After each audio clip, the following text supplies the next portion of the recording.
What's happening, everybody? Welcome back to Sforgo, and today I'm going to do my best to try to show you guys a guide on how to play Alpha, her builds, her resonance, and everything you need to know about this character. So if we jump into the training stage, you can see that we have this team composition right here. Now you can actually switch out Liv Lux here with some kind of amplifier to give you some extra attack later down the road. We're going to get a character called 21 who's going to be a lightning amplifier who's going to be pretty massive for this team. Now when it comes to Alpha, you really want her in the blue slot. Because the blue slot is whenever she's in her short sword form, which I'll explain in a little bit, and this is where she does the least amount of damage. She's going to do the most amount of damage whenever she does her whenever she's in her long sword form. And whenever she's in her long sword form, all of her orbs are converted into red and yellow, and every blue orb that shows up will still be converted into yellow and red orbs. Now, it really doesn't matter what color these two characters are actually in, because Alpha, whenever she's leveled up to S5 and SS, she'll start using her QTEs automatically whenever you're doing your ultimate move. So it really doesn't matter exactly what color these are in. It's really kind of a preference thing, but you really do want Alpha in the blue, and you do want to make sure that you are using Alpha's leadership because it is going to be the best for her. If you do have Vera, start off with Vera, especially if she's at SS. This is really going to help your damage with Alpha. Actually, if you use Vera, then switch to Liv Lux, then switch to Alpha, you'll find that you're going to do quite a bit of damage because you're going to get the lightning resistance down from Liv Lux. But if you use an amplifier, then it's going to be a little bit different situation. So let's jump in here and show how we can play Alpha, right? So when it comes to Alpha, guys, we'll bring her in right here. And you'll notice down here at the bottom, you have what's called a Blade Aura. And this here is your light points, this number right here, okay? And your objective is to build up those light points so you can do the most damage during her core passive. Now, something you can do for a little fun is you can actually start spamming her basic attacks. And once you see that red flash, you can actually enter your sword waves. Pretty damn cool, right? You can just spam your basic attacks. She'll do this little spin move. And then you see that red flash, and then you can do your sword waves. Really, really cool. And if you notice, guys, in this form, she only uses her blue orbs. That's it. And here's her blue orb. That's what that blue orb looks like, right? And you can also see that you're building up your light points. So you can actually build up your light points by doing those sword waves, or by doing your orbs, or by dashing. So if we just dodge, right, you'll see that red flash, we can just go into our sword waves. So if you dodge and then use your basic attacks, dodge, do your basic attacks, you can actually build them up. Now, the reason this is going up to 600 instead of 300, maybe for some of you, is because she's at SS, all right? This is still a free-to-play setup as far as Alpha is concerned, and the more of these light points that you have, the more damage you will do during your core passive. Now, another way that you can build up those light points is just by holding your dash, letting go, right? And if you notice, your QTs are automatically triggered at SS, right? And whenever you hit your ultimate, okay,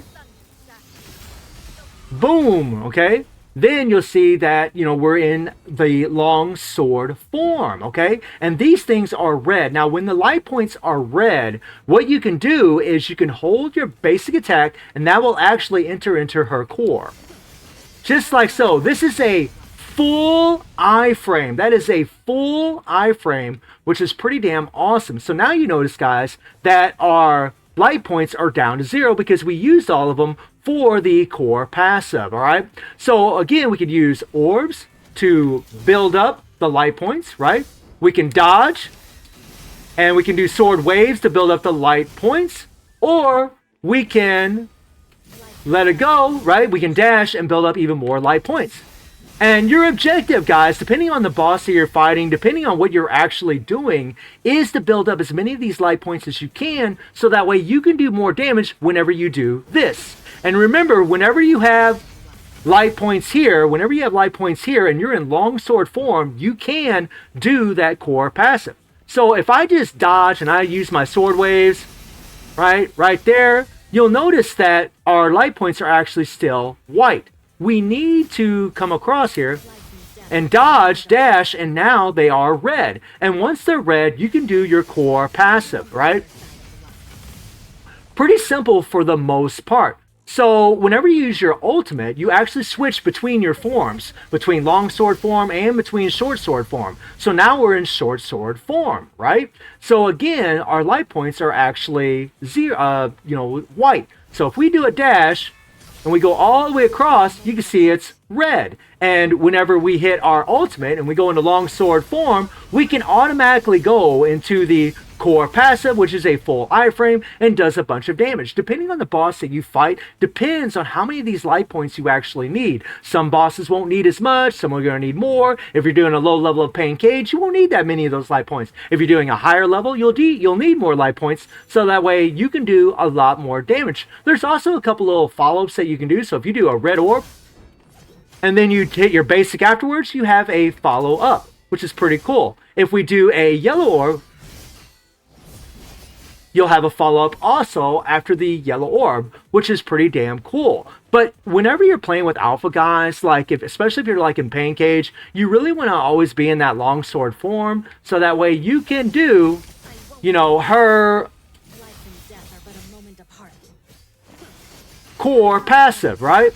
And obviously you want to be using your QTs whenever you're doing it. Now, her cub is actually pretty cool, because whenever you bring that thing in, well, we just did the ultimate, right? But whenever you bring her cub in, check this out.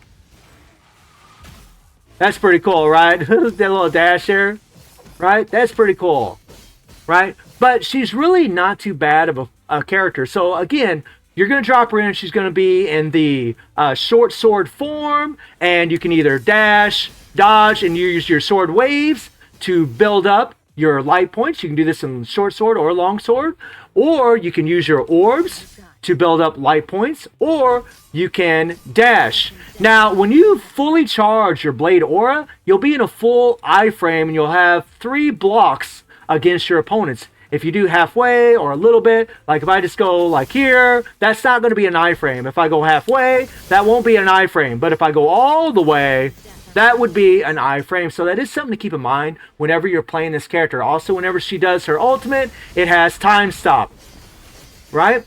And whenever you do her core passive, there is no time stop, but you pretty much can just spam her ultimates over and over and over and over for the most part, right? It's really not too bad of a character at all to play. Actually, really, really fun. So let me show you guys how you want to play Alpha, at least, you know, what you're really trying to do whenever you are playing with her. So we'll just go against Rosetta. We'll just do this easy one here, guys, and show you what's up with her and really how to play her. So whenever you, like, say you have the teams, like, for example, with Vera and Liv Lux, you're starting off with Vera, so that way if she's at SS, she'll have her lightning resistance down, then you switch to Liv, and then you hold your dash, bring it over, do your signature, and then hold your basic attack, do your core passive, and boom.